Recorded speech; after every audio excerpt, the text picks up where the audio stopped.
Nothing is random. Introduction. The universe follows a perfect order from which nothing and no one escapes. What may appear as chaos on the surface often hides a deeper structure, one that's difficult to grasp at first. That painful moment you're going through, the delay that made you miss an appointment, or what seems like misfortune. They are not accidents. They are events precisely placed to guide you towards something greater, something far more transcendent. As unbelievable as it may seem, everything that happens to you, every joy, every disappointment, every delay, every breakthrough is not the result of luck, fate, or coincidence, but the precise mathematical outcome of a spiritual law more exact than gravity itself.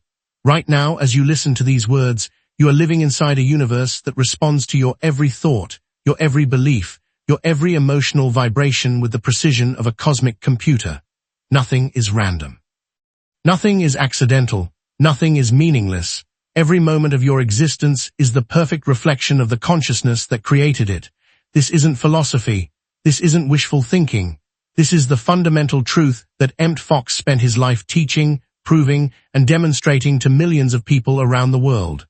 A truth so revolutionary that it shatters everything you've been taught about how life works. For too long, we've been told that we are victims of circumstance, that life happens to us, that we are at the mercy of forces beyond our control. We've been taught to believe in luck, in chance, in random events that shape our destiny. But what if all of that is a lie? What if the real truth is that you are not the victim of your circumstances, but the creator of them? Emmet Fox discovered something that changed everything. He found that behind the apparent chaos of life lies a divine mind, an infinite intelligence that governs every atom, every thought, every event with perfect order and love. And more importantly, he discovered that you are not separate from this mind. You are part of it. You are expressing it. You are using it every moment of every day, whether you know it or not. This divine mind doesn't play favorites. It doesn't judge. It doesn't punish or reward. It simply responds, like a cosmic mirror. It reflects back to you exactly what you give it. Think thoughts of lack, and it creates experiences of scarcity. Think thoughts of love, and it manifests relationships of harmony. Think thoughts of fear, and it produces circumstances that match that fear. The law is always working. It never stops. It never sleeps. It never makes mistakes. And once you understand how it works, once you learn to align yourself with it consciously and deliberately, your life becomes a masterpiece of divine order instead of a series of random events. You will learn the spiritual rules that control every minute of your life. In the following hour, you'll discover why everything in your life is a perfect reflection of your consciousness, why nothing is random, and above all, how to apply this understanding to build the life you really want. This goes beyond theory. Millions of lives have been changed by this common sense. You won't have the same perspective on your life after we're done. You'll realize the spiritual law that underpins every experience, the divine order that underpins every event, and the boundless intelligence that has been directing your actions the entire time. Are you prepared to learn that nothing happens at random? Let's then start this voyage inside God's own thoughts. Chapter 1. Divine Mind, the intelligence that governs all. The universe is ruled by a single force. There is just one power, not two or many. The key to comprehending everything else about how life actually functions is to grasp this one truth, which Emmet Fox dubbed the divine mind. This is not some far-off God sitting on a cloud-top throne, watching over your every action. It is the limitless intelligence that develops the flowers, spins the planets in their orbits, beats your heart, and produces the complex atomic dance that is your physical body. It is the life that creates life, the mind that creates minds, and the consciousness that creates consciousness. And here's the revolutionary part. You are not separate from this divine mind. You are not outside of it looking in. You are part of it. You are an individualized expression of it. You are divine mind thinking, feeling, and experiencing itself through the unique perspective that is you. Think about what this means. If there is only one mind, and you are part of that mind, then every thought you think is a thought in divine mind. Every belief you hold is a belief in divine mind. Every emotion you feel is an emotion in divine mind. And since divine mind is the creative force of the universe, your thoughts, beliefs, and emotions are literally creating your reality moment by moment. This is why Emmet Fox taught that you are not the victim of circumstances, but the creator of them. Your outer world is nothing more than the reflection of your inner world. Your experiences are the mirror of your consciousness. Your life is the perfect expression of what you've been thinking, believing, and feeling, whether consciously or unconsciously. But here's where most people get confused. They look at their lives and say, "But I didn't choose this. I didn't want this problem, this illness, this financial struggle," and they're right on the surface level. Consciously, they didn't choose these things. But unconsciously, through their habitual patterns of thought, their deep-seated beliefs, their emotional reactions, they created the very conditions they're experiencing. Divine Mind doesn't judge these thoughts as good or bad. It simply responds to them. It takes whatever you give it and creates experiences that match. If you consistently think thoughts of worry, Divine Mind creates circumstances that give you something to worry about. If you consistently think thoughts of gratitude, Divine Mind creates circumstances that give you more to be grateful for. This is not punishment or reward. This is simply law. Just as the law of gravity doesn't judge whether you step off a cliff intentionally or accidentally, the law of mind doesn't judge whether your thoughts are conscious or unconscious. It simply responds with mathematical precision to whatever you're broadcasting. Emmet Fox discovered this truth through years of study, prayer, and practical application. He saw that when people changed their thinking, their lives changed. When they aligned their consciousness with divine principles, their circumstances aligned with divine order. When they stopped fighting against the law and started working with it, miracles became natural. He taught that Divine Mind is always seeking to express itself as harmony, health, abundance, and love. These are not special gifts reserved for a chosen few, but the natural state of being when consciousness is aligned with its source. Disease, poverty, conflict, and suffering are not punishments from God, but the natural result of consciousness that has forgotten its divine nature. The good news is that you can remember, you can realign. You can return to the truth of what you are and begin to experience life as it was meant to be experienced. But first, you must accept the fundamental truth that there is only one power and you are part of it. This means taking complete responsibility for your life. Not blame, not guilt, not shame, but responsibility. The recognition that if you created your current circumstances through your consciousness, you can create new circumstances through new consciousness. If your thoughts got you here, new thoughts can take you somewhere else. It means understanding that every person in your life, every situation you encounter, every challenge you face, is there because some part of your consciousness attracted it. This doesn't mean you're consciously choosing difficult experiences, but it does mean that your overall state of consciousness is creating the conditions for these experiences to occur. But here's the beautiful part. Once you understand this law, you can use it consciously. Instead of being an unconscious creator, you can become a conscious creator. Instead of attracting experiences by default, you can attract experiences by design. Instead of being surprised by what shows up in your life, you can deliberately choose what you want to experience. This is the promise of understanding Divine Mind, not that life becomes easy, but that life becomes meaningful. Not that challenges disappear, but that you understand their purpose. Not that you become perfect, but that you become conscious of the perfection that already exists within the apparent imperfection. You don't have to seek out or attain the Divine Mind. You are what you are. You've always been that way. You can never be anything else. All you need to do is acknowledge it, unite with it, and let it manifest itself in you as the abundance, love, harmony, and health that are your birthright. This realization transforms everything. You stop feeling like a victim of your circumstances and begin to feel like a conscious participant in creation. When you realize that you are part of the one power that rules the universe, you become much more mindful of your ideas. Once you realize that they are creative energies in the Divine Mind, you are inspired to raise your consciousness to align with the life you genuinely want. When you recognize that your life is the ideal manifestation of your consciousness, this forms the basis of all that Emmet Fox taught. You belong to the one power that exists. From this understanding, everything else follows. Chapter 2.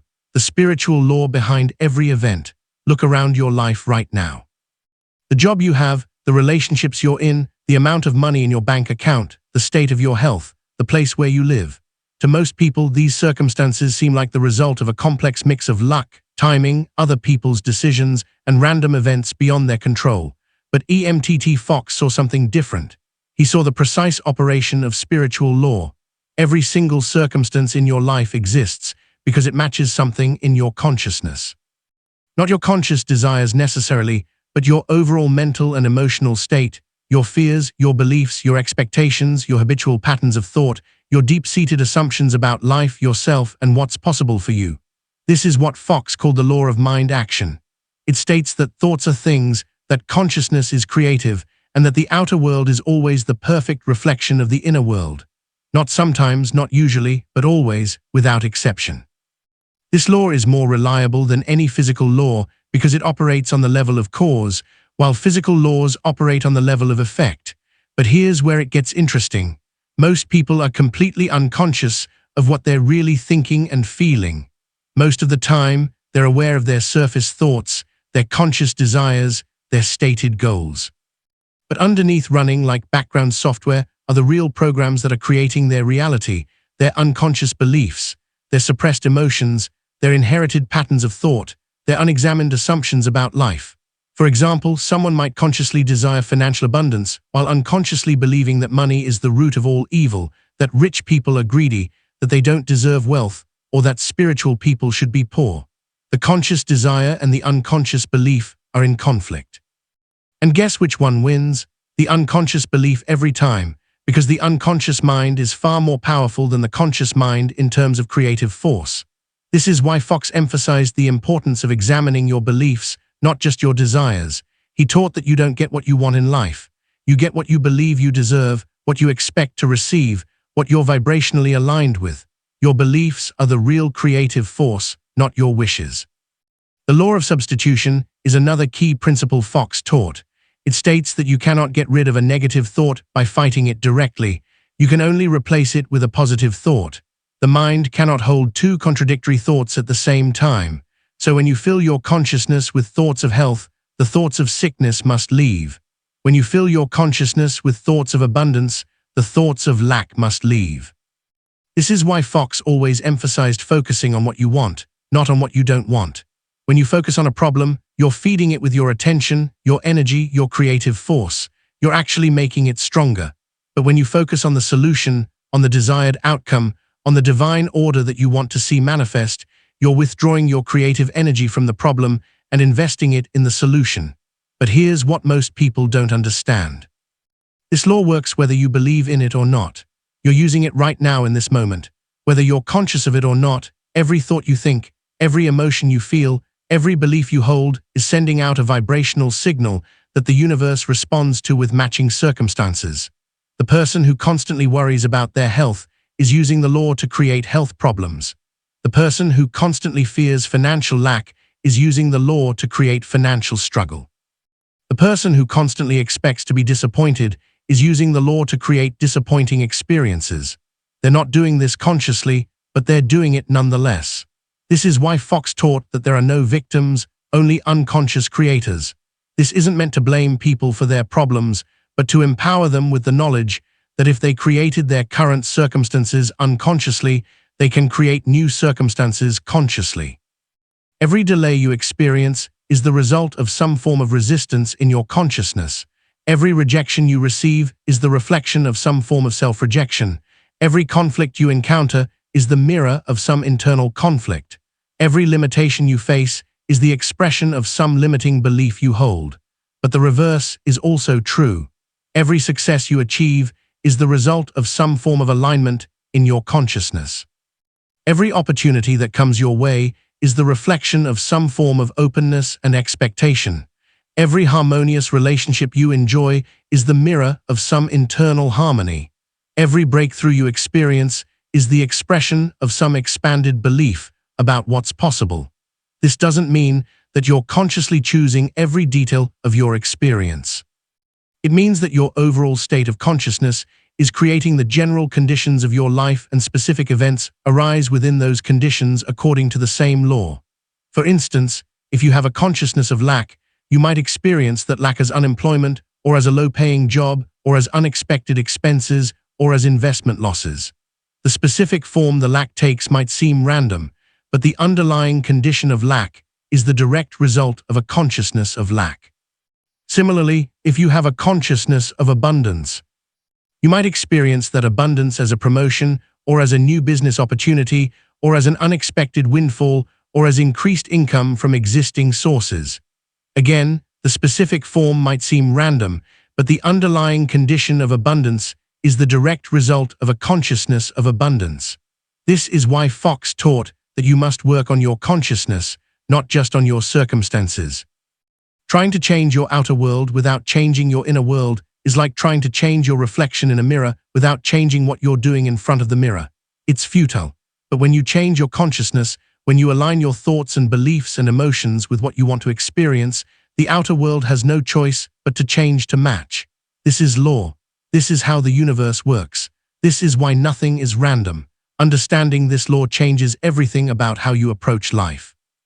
Instead of trying to manipulate circumstances, you work on your consciousness. Instead of blaming others for your problems, you take responsibility for your creative power. Instead of feeling like a victim of random events, you recognize yourself as the conscious creator of your experience. This is the spiritual law behind every event in your life. Once you understand it, you can use it. Once you use it consciously, your life becomes a deliberate creation instead of a series of accidents.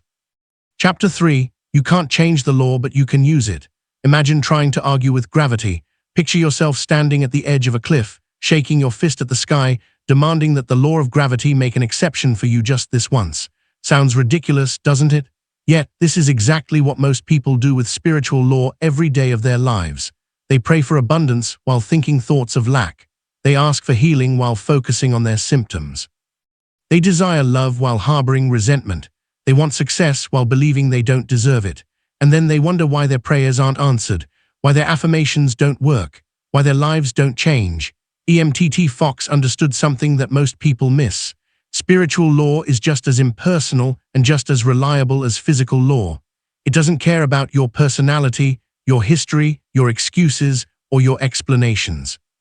It simply responds to the vibrational frequency you're broadcasting through your thoughts, emotions, and beliefs. You cannot change this law. You cannot negotiate with it. You cannot convince it to make exceptions, but you can learn to work with it instead of against it. You can align yourself with it instead of fighting it. You can use it consciously instead of being used by it unconsciously. This is what Fox meant when he talked about obedience to law. Not blind submission to external authority, but intelligent cooperation with the way the universe actually works. When you understand how the law operates and align yourself with it, what others call miracles become natural results.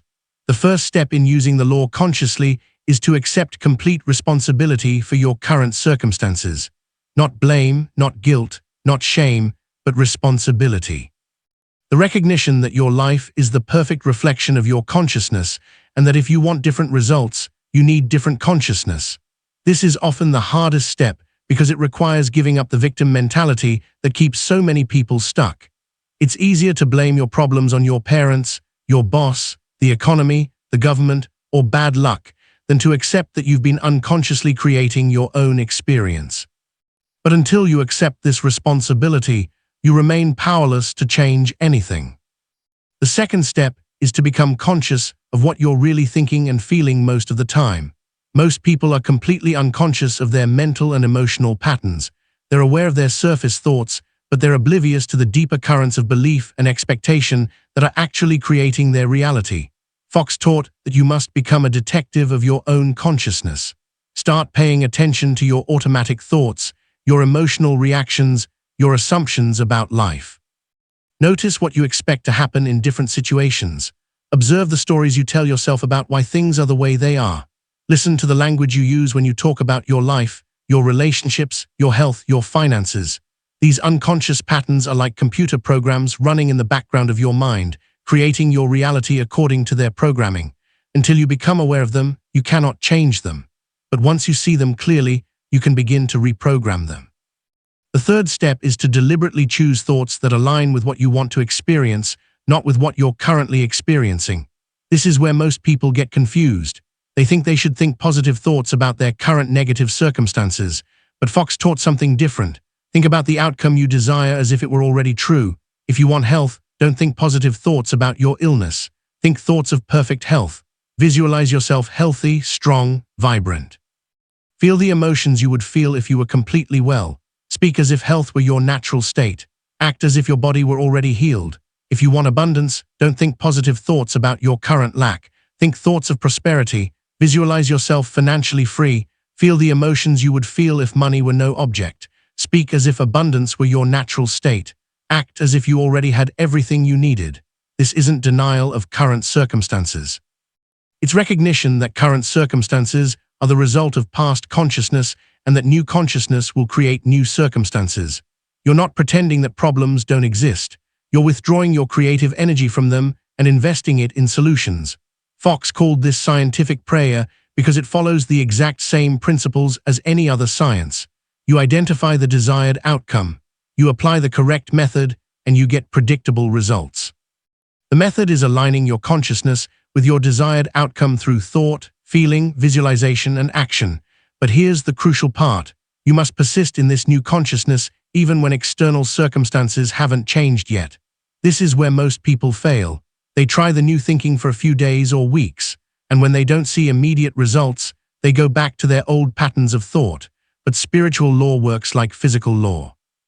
When you plant a seed in the ground, you don't dig it up every day to see if it's growing. You water it, give it sunlight, and trust the process. Similarly, when you plant a new thought seed in consciousness, you must nurture it with consistent attention and trust the law to bring it to manifestation. Fox taught that there are 3 stages to every demonstration. First, the mental stage where you get clear about what you want and align your consciousness with it.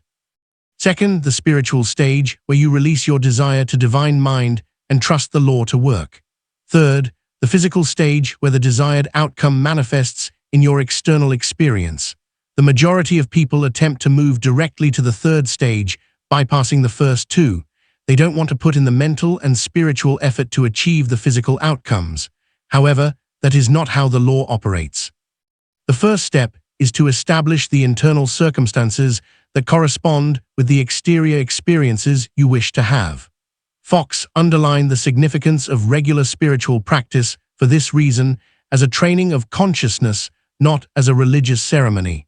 You must train your mind through mental training just as you train your body through physical activity. Developing the mental discipline required to apply spiritual law consciously can be accomplished by daily prayer, meditation, affirmation, and visualization. The law never stops functioning. Your future experiences are being created by your consciousness right now. The key is whether you're working with or against the law, not if it's functioning. Whether you use it intentionally or inadvertently, whether you're making something intentionally or accidentally, everything changes when you realize that while you cannot alter the law, you can make use of it. You begin working on your consciousness instead of fighting your surroundings. You begin to align with the organic flow of creation and cease attempting to impose results. You become a conscious participant in the divine order that governs everything instead of a victim of chance happenings. This is how Fox's lessons are put into practice. The scientific approach applied to the field of consciousness, not mystical speculation. Your life transforms from a sequence of unintentional reactions into a work of conscious creativity when you learn to apply spiritual law with the same intentionality that you do physical law. The law awaits your application. It is infinitely intelligent, infinitely powerful, and infinitely loving. It only requires your willing cooperation. Your willingness to match your desired experience with your ideas, feelings, and beliefs is all that is needed. You cannot change the law, but you can change your relationship to it. And when you do, you discover that the same law that seemed to be working against you was actually waiting to work for you all along. Chapter 4, The Golden Key, The Law That Never Fails. In all of Emmet Fox's teachings, no single method has helped more people, solved more problems, or demonstrated more clearly the power of spiritual law than what he called the golden key. It's elegantly simple, profoundly effective, and based on the most fundamental principle of consciousness: what you focus on expands. The golden key is this: when faced with any difficulty, any problem, any challenge, stop thinking about the problem and think about God instead. That's it. That's the entire method, but don't let its simplicity fool you. This is one of the most powerful spiritual techniques ever discovered.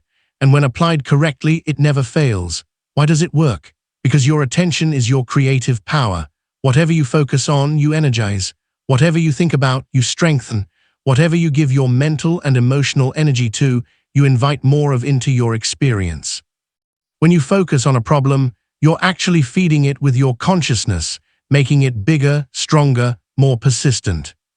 But when you withdraw your attention from the problem and place it on God, on divine order, on the perfect solution that already exists in divine mind, you stop feeding the problem and start feeding the solution. You stop creating more of what you don't want and start creating more of what you do want. Fox discovered this principle through years of practical application.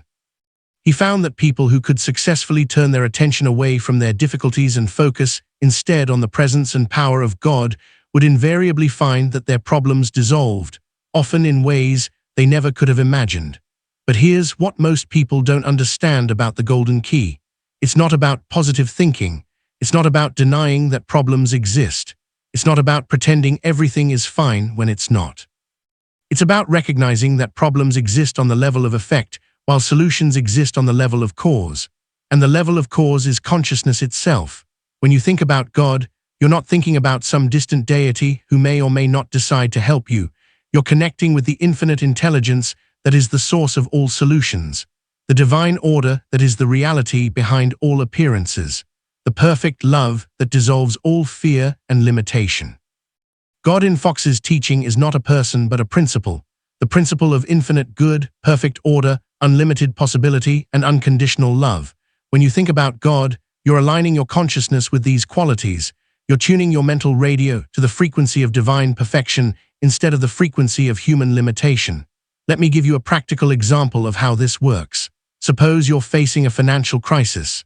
Your natural tendency is to think about the problem. How much money you owe, how little money you have, how impossible the situation seems, how worried you are about the future.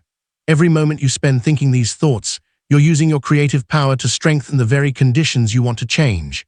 But if you apply the golden key, you stop thinking about the financial problem and start thinking about God as infinite supply, as the source of all abundance, as the divine intelligence that knows exactly how to provide for your every need.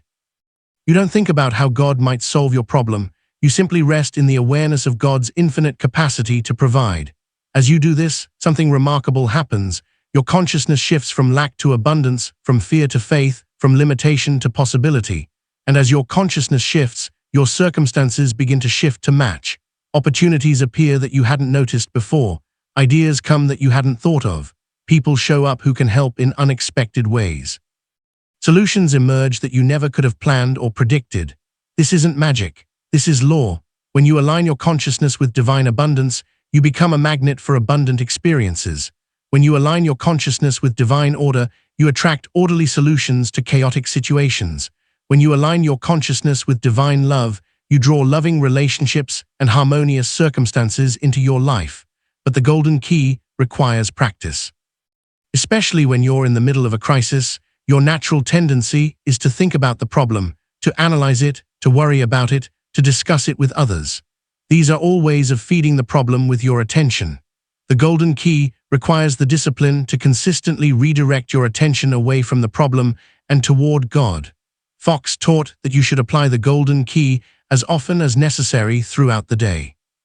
Every time you catch yourself thinking about the problem, immediately turn your thoughts to God. Don't fight the problem thoughts. Simply replace them with God thoughts. This is the law of substitution in action. Some individuals are concerned that this is careless and that they must consider their issues in order to find solutions. However, Fox found the reverse. You get more perplexed and overwhelmed the more you consider issues. You get clearer and more at peace the more you think about God, and appropriate action naturally arises from this feeling of calm and clarity. Any kind of issue can be solved with the golden key, including marital problems, health issues, financial hardships, professional problems, family disputes, legal issues, and emotional discomfort. The idea is always the same. Focus on the solution by thinking about God and stop feeding your attention on the problem. To think about God is a question that needs clarification. Fox made a number of recommendations. You may see God as enveloping you and all those concerned in the circumstance with boundless love. God might be viewed as having perfect intellect, understanding exactly what must occur and how to make it happen. You may believe that God has unbounded power and can change any circumstance no matter how hopeless it may appear. You might repeat simple statements like God is here, God is in charge, God knows the way, all is well. You might visualize divine light filling the situation, dissolving all discord and revealing the perfect solution. You might simply rest in the feeling of God's presence without trying to think anything specific at all. The key is to find an approach that feels natural and meaningful to you, and then to practice it consistently. The more you use the golden key, the easier it becomes to shift your attention from problems to solutions, from fear to faith, from limitation to possibility. Fox shared countless stories of people who used the golden key to overcome seemingly impossible situations. Financial ruin transformed into prosperity. Terminal illnesses healed completely. Broken relationships restored to harmony. Legal battles resolved in everyone's favor. Lost opportunities returned in better form. But perhaps the most important result of using the golden key is not the external changes it produces, but the internal transformation it creates. As you practice turning away from problems and toward God, you develop an unshakable faith in the power of divine order. You learn to trust that no matter what appears to be happening on the surface, underneath there is a perfect intelligence working everything out for the highest good. This doesn't mean that challenges disappear from your life. It means that you develop the spiritual tools to handle any challenge that arises. You learn to see problems not as evidence that something is wrong, but as opportunities to apply spiritual law and demonstrate divine power. The golden key is called the law that never fails because it's based on the most fundamental principle of existence. Consciousness is creative, and what you focus on expands. When you focus on God, you expand the presence and power of God in your experience. When you focus on divine order, you expand order in your circumstances. When you focus on infinite possibility, you expand the possibilities available to you. This is not a technique to be used only in emergencies. It's a way of life. The more you practice thinking about God instead of problems, the fewer problems you'll have to think about. The more you align your consciousness with divine perfection, the more your life will reflect that perfection. The golden key is your direct connection to the infinite intelligence that governs the universe. It's your way of plugging into the divine power that can transform any situation. It's your method for aligning with the spiritual law that never fails. Try it now. Whatever challenge you're facing, whatever problem is on your mind, stop thinking about it and think about God instead. Feel the shift in your consciousness. Notice how your energy changes. Observe how your perspective transforms. This is the golden key in action, and it's available to you every moment of every day. Chapter 5. The true meaning of the Sermon on the Mount. Jesus wasn't creating religious laws or providing a moral lecture when he gave the Sermon on the Mount. Emmet Fox claimed that he was unveiling the most profound mysteries of spiritual law, the underlying rules that control the way that consciousness produces reality. Each and every word, phrase, and lesson in this outstanding talk is essential to comprehending the true nature of the cosmos. After years of studying the Sermon on the Mount, Fox's interpretation transformed the way millions of people viewed metaphysics and Christianity. Regardless of one's theological background, he saw that Jesus was teaching spiritual science, practical psychology, and the laws of thought. For instance, consider the Beatitudes. Blessed are the poor in spirit, for theirs is the kingdom of heaven. This is typically interpreted as a compliment to humility or poverty. However, Fox noticed something more profound. Being poor in spirit refers to being devoid of ego, free from the confining ideas and erroneous beliefs that obstruct the flow of divine goodness. You can access the kingdom of heaven, the region of limitless possibilities, once your mind is free of mental clutter. Blessed are they that mourn, for they shall be comforted. Grieving for the dead is not the point of this. It's about lamenting the passing of your limiting ideas, incorrect beliefs, and outdated thought patterns that have held you back. Divine comfort, or the serenity that results from being in harmony with truth, takes the place of thoughts that no longer serve you when you are willing to let them go. Blessed are the meek, for they shall inherit the earth. Being meek is not a sign of weakness. Rather, it is the power that results from trusting that divine law will operate through you without the need to exert pressure. You inherit the earth, that is, you acquire control over your surroundings via awareness rather than coercion when you cease attempting to control events and begin to align with spiritual principles. Every beatitude follows this pattern. Each one describes a state of consciousness and the natural result that flows from that state. This is spiritual law in action. Inner states create outer experiences. Then Jesus gives what Fox considered the most important teaching in the entire sermon. Judge not that ye be not judged. This isn't a moral commandment about being nice to people. It's a statement of absolute spiritual law. Whatever you judge in others, you create in your own experience. Whatever you condemn in the world around you, you attract into your own life. Why? Because judgment is a form of focused attention, and attention is creative power. When you judge someone as dishonest, you're thinking thoughts of dishonesty, and those thoughts create experiences of dishonesty in your life. When you judge someone as lacking, you're thinking thoughts of lack, and those thoughts create experiences of lack in your circumstances.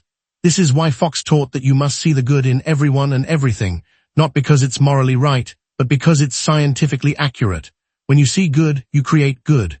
When you see perfection behind appearances, you call forth that perfection in your experience. Agree with thine adversary quickly, whilst thou art in the way with him. This seems like strange advice until you understand it metaphysically. Your adversary is any negative condition in your life. To agree with your adversary means to stop fighting against unwanted circumstances and instead acknowledge the spiritual law that created them. If you're experiencing lack, don't fight against the lack.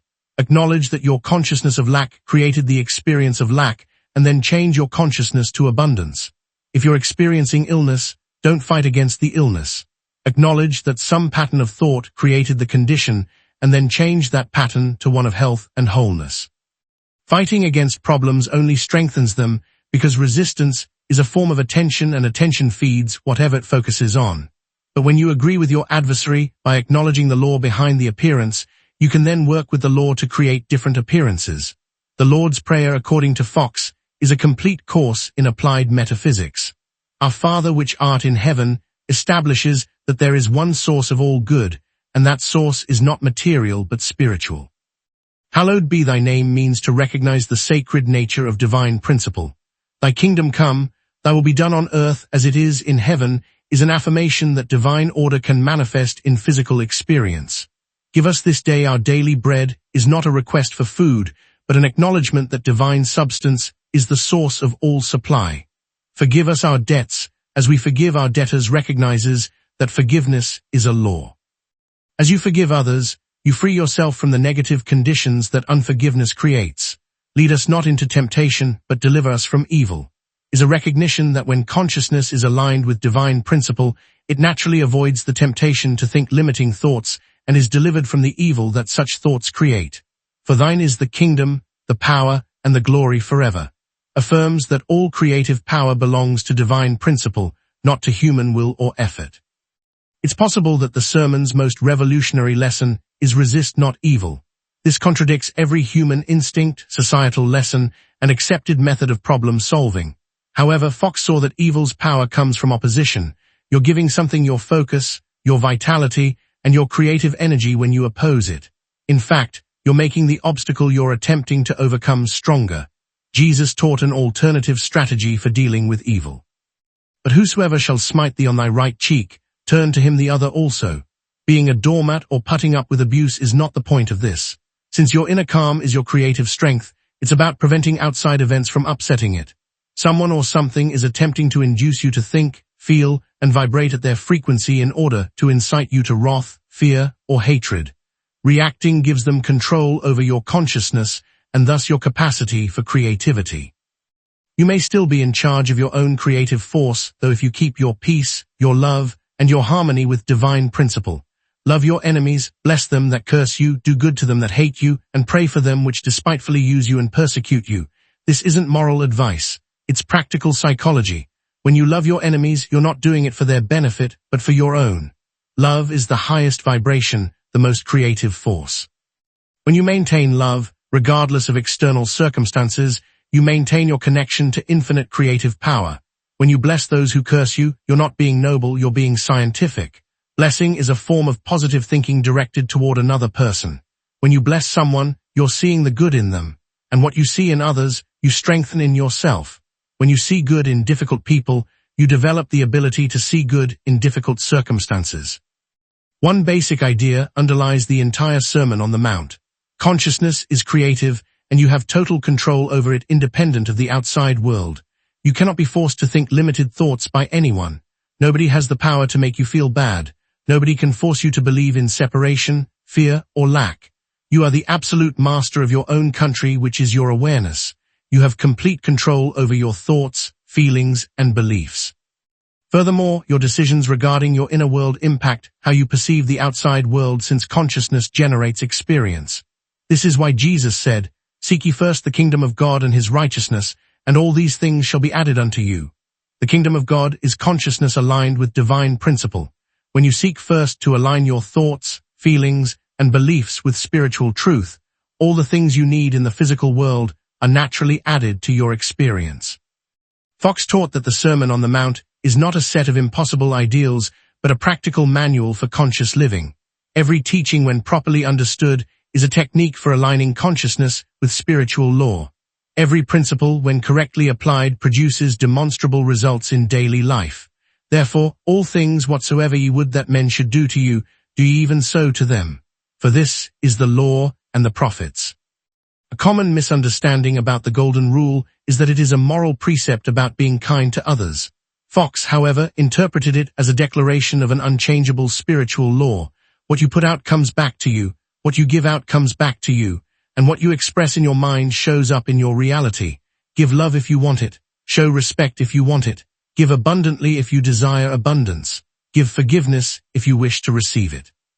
It's accurate from a scientific standpoint, not because it's ethically correct.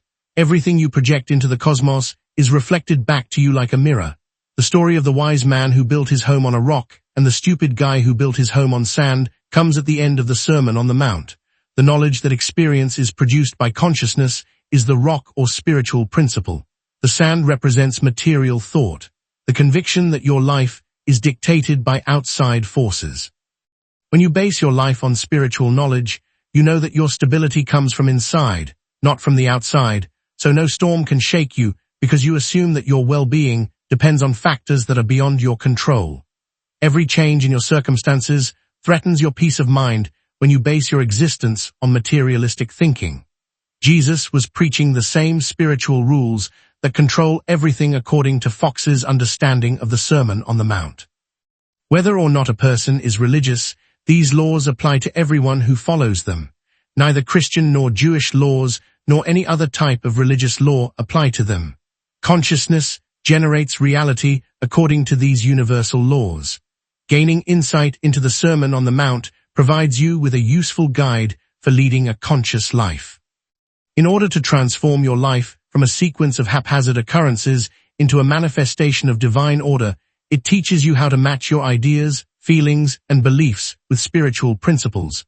Here is the deeper meaning behind the words.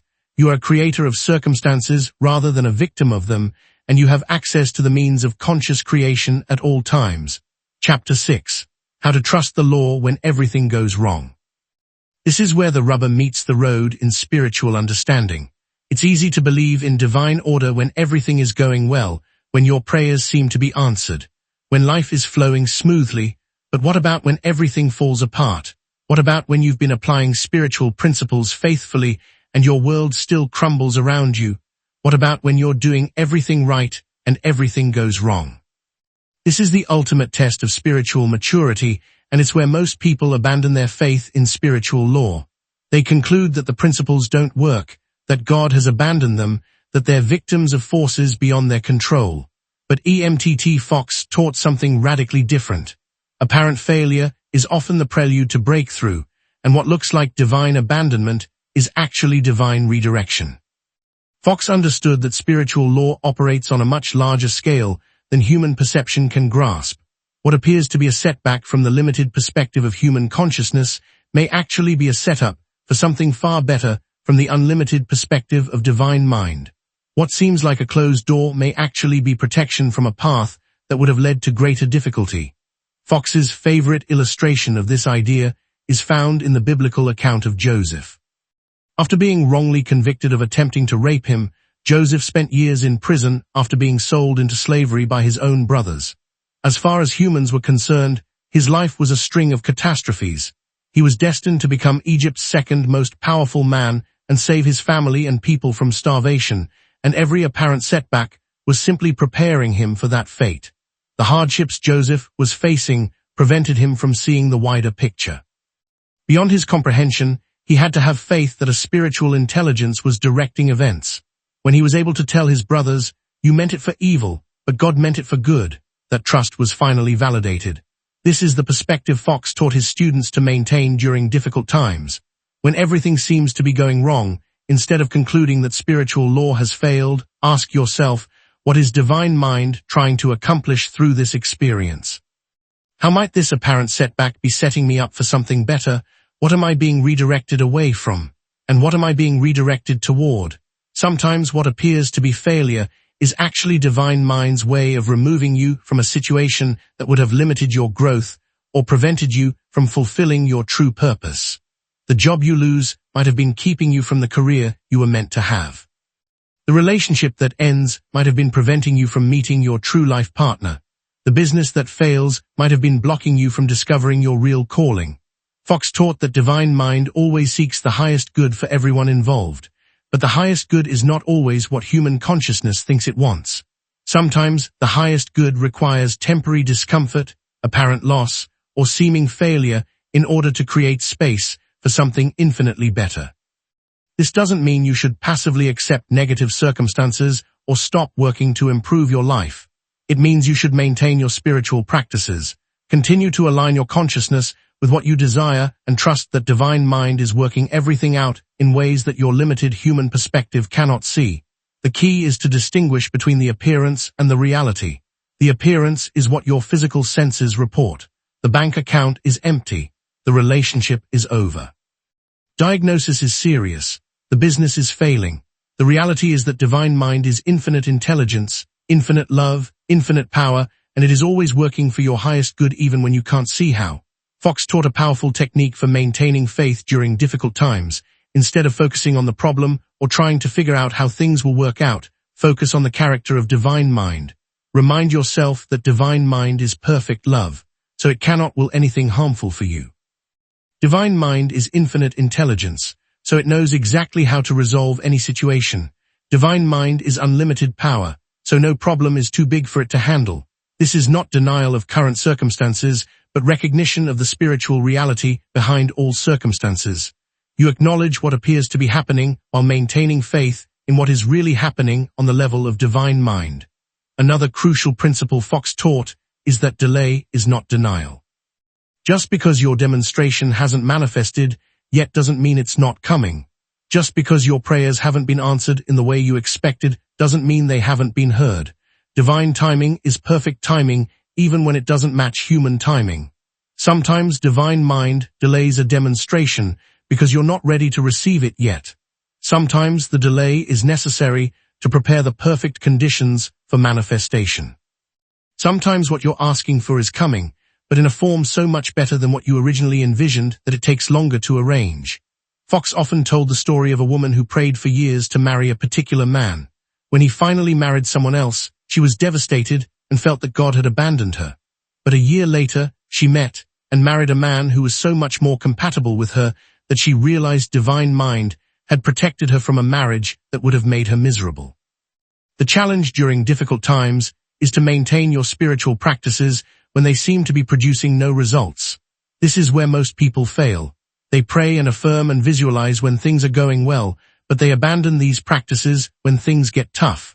But Fox taught that this is exactly when spiritual practices are most important. When everything is going wrong externally, you must work even harder to maintain alignment internally. When circumstances are chaotic, you must be even more diligent about keeping your thoughts focused on divine order. When appearances suggest that spiritual law isn't working, you must deepen your faith in the invisible reality behind all appearances. This is not easy. It requires tremendous spiritual discipline to maintain faith when everything in your experience seems to contradict that faith. But this is how spiritual muscle is built. This is how you develop the unshakable trust in divine mind that allows you to remain peaceful and confident regardless of external circumstances. Fox argued that if you maintain the right attitude, every apparent setback presents an opportunity for equal or even greater achievement. If you respond to setbacks with bitterness, resentment, or despair, you are planting the seeds for future adversity. But if you respond with optimism, gratitude, and hope, You plant the seeds of future success. Whether or not you will experience hardship is not the question. How you will react to them is the question. Will you take advantage of them to enhance your spiritual understanding and grow in your faith? Or will you use them as proof that spiritual law is ineffective? Keep in mind that everyone who has contributed significantly to human advancement, including great spiritual teachers, has experienced times of apparent failure and desertion. Jesus was crucified. Buddha struggled for years before he became enlightened. For 40 years, Moses wandered in the wilderness. However, what seemed to be failure in each instance was actually a prelude to their eventual success. Your difficult times are not evidence that you're on the wrong path. They may be evidence that you're on exactly the right path, and the divine mind is preparing you for something so wonderful that you need to be strengthened and purified to receive it. Trust the law, especially when everything goes wrong. This is when your faith is tested, refined, and ultimately proven. This is when you discover that divine mind is not just a fair-weather friend, but a constant companion who never leaves you or forsakes you no matter how dark the night may seem. Chapter 7. Living as if nothing is random. Now that you understand the truth, now that you know nothing is random and everything is the perfect expression of spiritual law, how do you live differently? How do you move through the world with this knowledge? How do you embody this understanding in your daily experience? Living as if nothing is random means approaching every moment, every encounter, every circumstance with the awareness that it contains a message, a lesson, or an opportunity for growth. It means seeing the divine intelligence behind all appearances, recognizing the perfect order within apparent chaos, and trusting that everything is working together for your highest good. This doesn't mean becoming passive or fatalistic. It doesn't mean accepting negative circumstances without working to change them. It means understanding that your power to change circumstances comes not from fighting against them, but from aligning your consciousness with what you want to experience instead. When you truly understand that nothing is random, you stop being surprised by what shows up in your life. You recognize that every person you meet, every situation you encounter, every challenge you face is there because some aspect of your consciousness attracted it. This gives you tremendous power because it means you can change what shows up by changing your consciousness. You begin to see every experience as feedback from the universe about the state of your consciousness. If you're experiencing harmony in your relationships, it's because you have harmony in your consciousness. If you're experiencing abundance in your finances, it's because you have abundance consciousness. If you're experiencing health in your body, it's because you have health consciousness. But the reverse is also true. If you're experiencing conflict, lack, or illness, it's because some part of your consciousness is aligned with these conditions. This isn't about blame or guilt. It's about empowerment. If your consciousness created your current circumstances, your consciousness can create different circumstances. Living as if nothing is random means taking complete responsibility for your experience while maintaining complete compassion for yourself and others.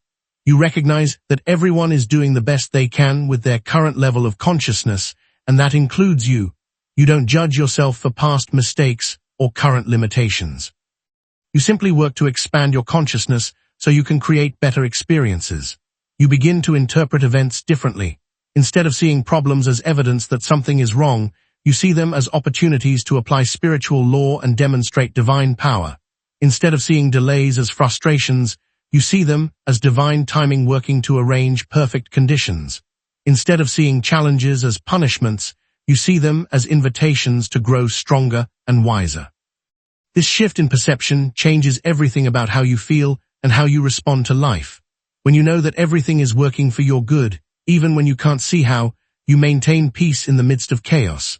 When you trust that divine mind is orchestrating all events for the highest good of everyone involved, you stop worrying about outcomes and start focusing on aligning your consciousness with what you desire. You develop what Fox called spiritual perception. The ability to see beyond appearances to the spiritual reality behind them.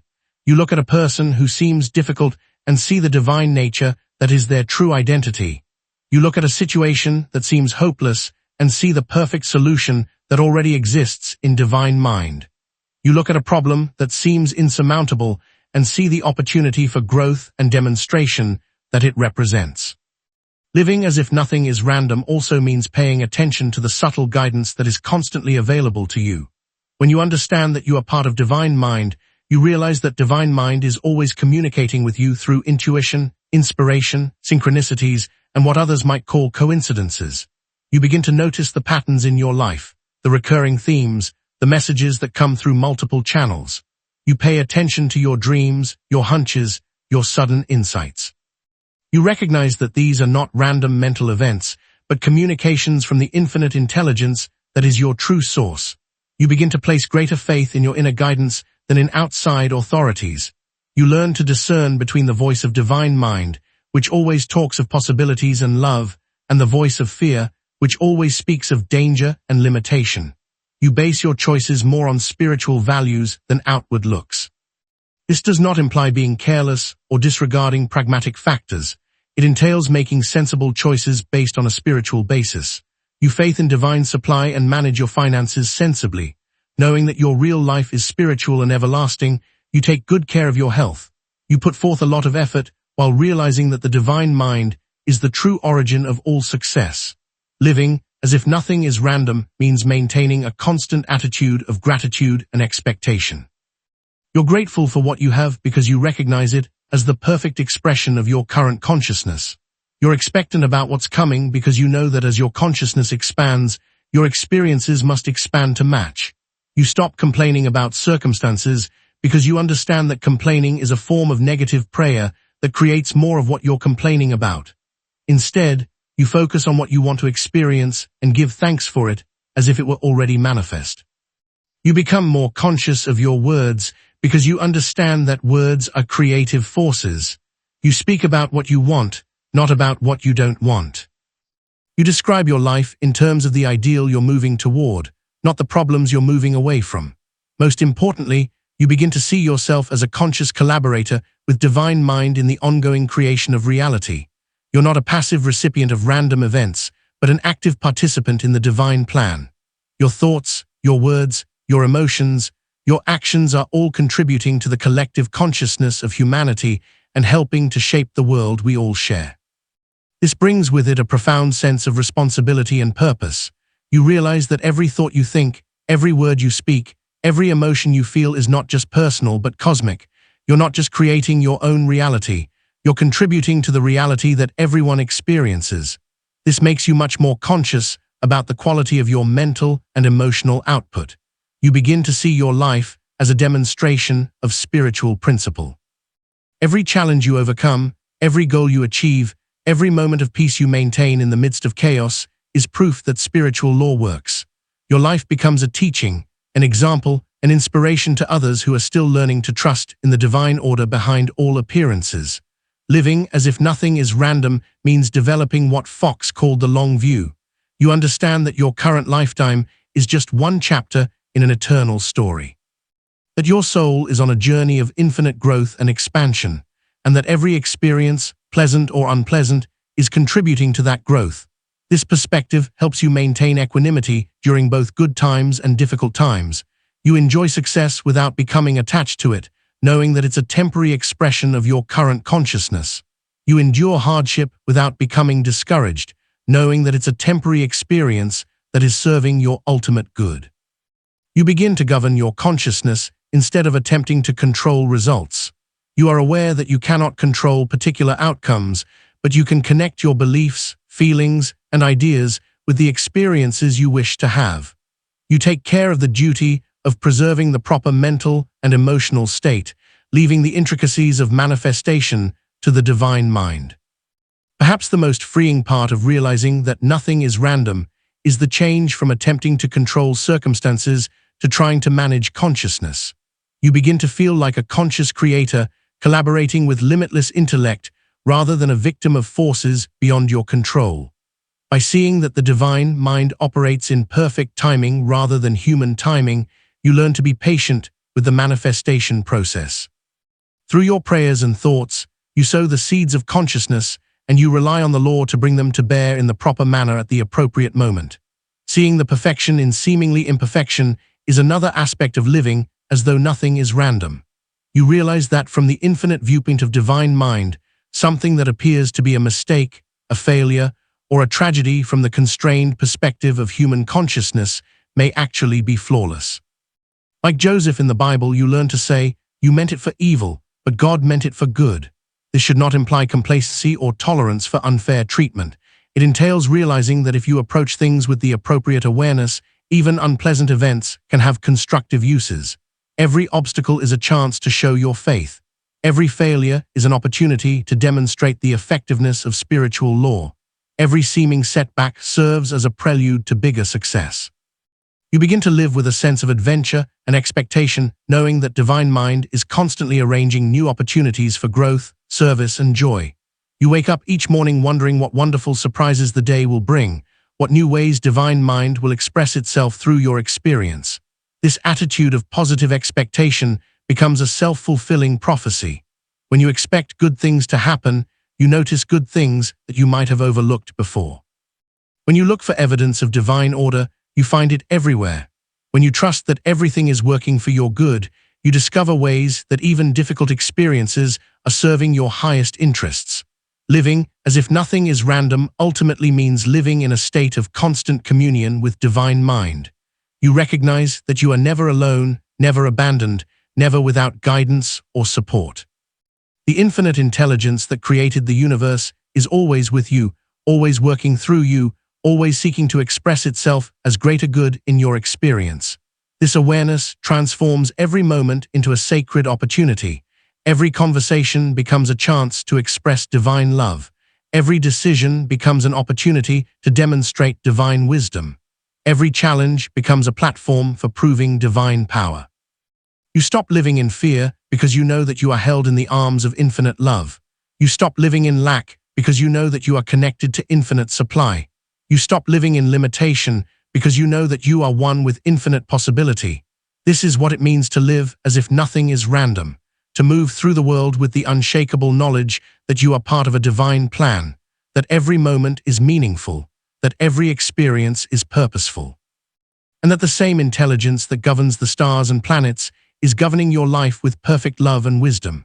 When you live this way, your life becomes a demonstration of divine order, a proof that spiritual law works, and an inspiration to others who are still learning to trust in the perfect intelligence that governs all things.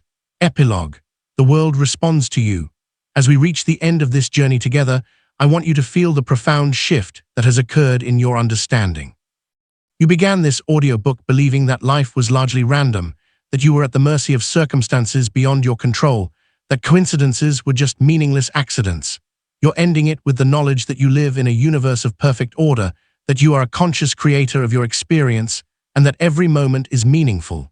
This isn't just intellectual knowledge. This is a fundamental transformation in how you see yourself and your relationship to the world around you. You now know that you are not a separate being struggling to survive in a hostile universe, but an integral part of the divine intelligence that governs all existence. The world you wake up to tomorrow is the same physical world you've always known, but your relationship to it has changed completely. You now see it as a responsive universe that mirrors back to you exactly what you project into it through your consciousness. You understand that every person you meet, every situation you encounter, every challenge you face is there because some aspect of your consciousness attracted it. This knowledge brings with it tremendous power and tremendous responsibility. You can no longer claim to be a victim of circumstances because you now understand that you are the creator of circumstances. You can no longer blame others for your problems because you now know that your problems are the reflection of your own consciousness. But this isn't a burden. It's the greatest gift you could ever receive. Because if you created your current circumstances through your consciousness, you can create new circumstances through new consciousness. If your thoughts got you here, new thoughts can take you anywhere you want to go. The world responds to you not to your words, not to your actions, but to your consciousness. It responds to what you really believe, what you really expect, what you really feel worthy of receiving.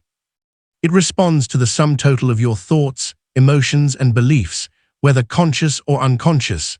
This means that changing your life is not about changing your circumstances, but about changing your consciousness. It's not about manipulating the external world, but about aligning your internal world with what you want to experience. It's not about forcing outcomes, but about creating the inner conditions that naturally attract the outcomes you desire. Every day, every moment, you are broadcasting a signal through your consciousness, and the universe is responding to that signal with matching experiences. When you broadcast fear, you receive fearful experiences. When you broadcast love, you receive loving experiences. When you broadcast abundance, you receive abundant experiences. When you broadcast limitation, you receive limited experiences. The beautiful thing about understanding this law is that you can change your broadcast at any moment. You don't have to wait for circumstances to change before you can feel differently. You can feel differently right now and then watch as circumstances change to match your new feeling. This is the secret that Emmet Fox spent his life teaching. The world is not happening to you, it's responding to you. You are not a victim of life. You are the author of life. You are not at the mercy of random events. You are the conscious creator of meaningful experiences. But remember, this understanding comes with responsibility. Now that you know how the law works, you must use it consciously and ethically. You must take responsibility for the signal you're broadcasting and the experiences you're creating, not just for yourself, but for everyone whose life you touch. Your consciousness affects not just your own experience, but the collective experience of humanity. Every thought of love you think contributes to the love in the world. Every thought of peace you hold adds to the peace on the planet. Every moment of joy you experience increases the joy available to all. This is why your personal spiritual development is not selfish, but essential. As you raise your consciousness, you help raise the consciousness of the entire human race. As you demonstrate the power of spiritual law in your own life, you make it easier for others to believe in and apply these same principles. The world needs people who understand that nothing is random, who know how to work with spiritual law, who can maintain faith in divine order even when appearances suggest chaos. The world needs people who can see beyond the surface of events to the spiritual reality behind them. You are now one of those people. You have been given the keys to the kingdom, the understanding of how consciousness creates reality, the knowledge of how to align with divine law. What you do with this understanding will determine not only the quality of your own life, but your contribution to the evolution of human consciousness. Remember that this is not a one-time revelation, but an ongoing practice. Understanding spiritual law intellectually is just the beginning. Embodying it, living it, demonstrating it in your daily experience is the real work. It requires constant vigilance, continuous practice, and unwavering faith in the invisible reality behind all appearances. There will be times when the old way of thinking tries to reassert itself. When circumstances seem to contradict what you know to be true, when it appears that spiritual law isn't working. In those moments, remember what you've learned here. Remember that appearances are not reality, that delay is not denial, that every experience is serving your highest good, even when you can't see how. Trust the law, trust the process. Trust the divine intelligence that is orchestrating all events for the ultimate benefit of everyone involved. Know that you are held in the arms of infinite love, guided by infinite wisdom, and empowered by infinite possibility. The world responds to you because you are part of the consciousness that creates the world. You are not separate from the divine intelligence that governs all existence. You are an expression of it. You are not outside the law looking in. You are the law in action. Live this truth. Breathe this truth. Be this truth. And watch as your world transforms to reflect the magnificent reality of who you truly are. Nothing is random. Everything is meaningful. You are the conscious creator of your experience. The world is waiting for you to claim this truth and live it fully. Your time is now. Your power is unlimited. Your potential is infinite. The world responds to you. Make sure you're sending the signal you want to receive.